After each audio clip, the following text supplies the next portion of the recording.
నాతో కాని పని ఏంది లేదు, అందుకనే వచ్చినాను. ఇది నా కాని పని ఏంది లేదు. నాతో అవుతావని చూపించదాన్ని నీకు గిలిపెత్తరాకు చెప్తావా? గిలిపెత్తరాకు ఆవాల్లో దంచి దాంట్లో పిలేకుండేసి చెండుబాకేసి దంచి పసుపు వేసి అన్ని దంచి పాలు దంచాల. చెండుబాకు ఒకటి, పిలేకుండా రెండు. పిల్లేగుండా అంటే అర్థమైన ఏమాకు చెప్పు. బిల్పత్ర ఒకటి, చెండాకు రెండు, అదే పసుపు దంచాల. పాలు దంచాల. పాలు దంచి ఓం నమ శివాయ అని మళ్ళీ బాగా అయినాక శివుడికి అవసరం చేయాలి. శివుడి మీద అవసరం చేసి పాలు ఆయన మీద పోసి పాలు తీసుకోవాలి. శివుడి మీద పోసి ఓం నమ శివాయ అని ఓం నమ శివాయ అని పోసి ఆ పాలు తీసుకొచ్చి పాలు దంచాల.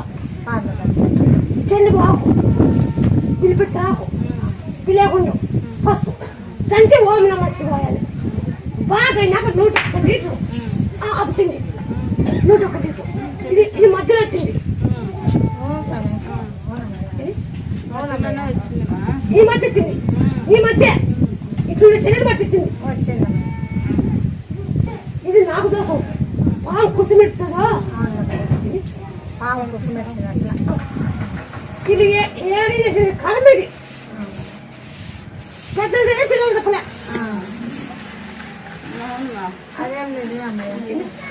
పెద్దలు ఎప్పుడో పాములు చంపినారంట మా ఇంట్లో. అప్పటికి మా మామగారు వాళ్ళ ఇంట్లో.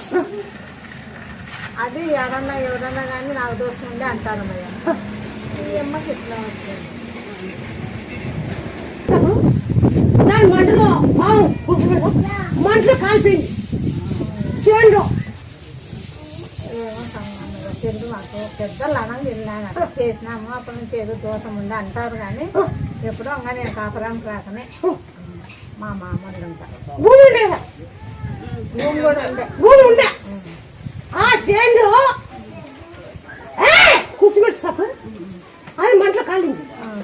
పై మంట మంట నీ పైన మంటే, నీ పైన మంటే అంత మంటే మంట మంట మంట మంట మంట మంట అని ఉంది.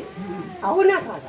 అవునంటే లేదంటే కూర్చోలేకున్నా పడుకోలేకున్నాం అంటే మళ్ళీ ఇవన్నీ నాకెట్టు గుర్తు.